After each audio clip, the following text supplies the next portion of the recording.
மரியாதைக்குரிய நம்முடைய கேப்டன் அவர்கள் இப்போ கடவுளாக நம்ம முன்னாடி இருக்கிறாங்க. ஓராண்டு காலம் கடந்து விட்டது என்பதை மனது ஏற்க மறுக்கிறது. ஓராண்டு கழித்து கேப்டன் ஆலயத்தில் அவருக்கான குரு பூஜை விழாவில் கட்சியின் சார்பாக இங்கே பங்கேற்றுக் கொண்டிருக்கின்றோம்.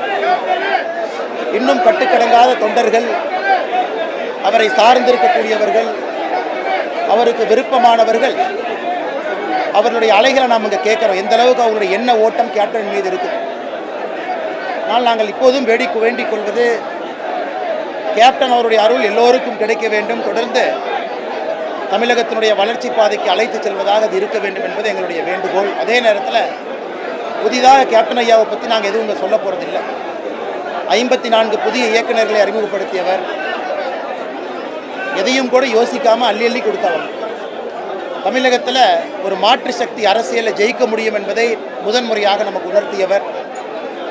அவருடைய வழிகாட்டுதல் எப்பொழுதும் இருக்க வேண்டும் என்பது எங்களுடைய வேண்டுதல். வந்திருக்கக்கூடிய எல்லோருக்கும் இந்த நேரத்தில் முதலாம் ஆண்டு இந்த குரு பூஜை விழாவினுடைய வாழ்த்துக்களையும், அதே நேரத்தில் பிரிந்திருக்கக்கூடிய கேப்டன் என்று கடவுளாக நம்மோடு இருக்கின்றார்கள், அவருடைய அருள் எப்பொழுதும் கிடைக்கும் என்றும் இங்கே இருக்கக்கூடிய அவருடைய தொண்டர்களுக்கும் கட்சி நிர்வாகிகளுக்கும், குறிப்பாக தேமுதிகவினுடைய பொதுச் செயலராக இருக்கக்கூடிய அக்கா பிரேமலதா விஜயகாந்த் அவர்கள், 2 அற்புதமான புதல்வர்கள் அண்ணன் சுதீஷ் அவர்களுக்கு தனிப்பட்ட முறையில் நாங்கள் சந்தித்து பேசி வந்திருக்கின்றோம். நல்லது நிச்சயமாக தமிழ்நாட்டிற்கு நடக்கும் என்கிற நம்பிக்கை எனக்கு இருக்கு. அது உண்மைதாங்கண்ணா. சுதீஷ் அண்ணா அவர்கள் நம்ம அலுவலகத்துக்கு வந்த பொழுது அன்றைக்கே சொன்னாங்க, டிசிபி தலைமையில் ஒரு கமிட்டி மீட்டிங் நடந்துச்சு. அன்றைக்கே அந்த பிளான் எல்லாம் சொன்னாங்க. 1 கிலோமீட்டர் தூரம் பேரணி இருக்கும், அதன் பிறகு நீங்களாம் வரணும்.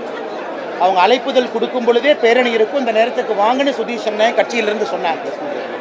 அப்படி இருந்து கூட ஆச்சரியம் அளிக்கிறது, இந்த நிகழ்வுக்கு ஒரு நாள் முன்பே சாயங்காலம் தொண்டர்கள் எல்லாம் தயாராகிட்டாங்க, எல்லா இடத்துலேருந்து வண்டியில் வர்றாங்க. ஒரு இரவுக்கு முன்னால் அனுமதி மறுப்புன்னு சொல்வது ஏற்றுக்கொள்ள முடியாது, முதல்லையே சொல்லலாம்.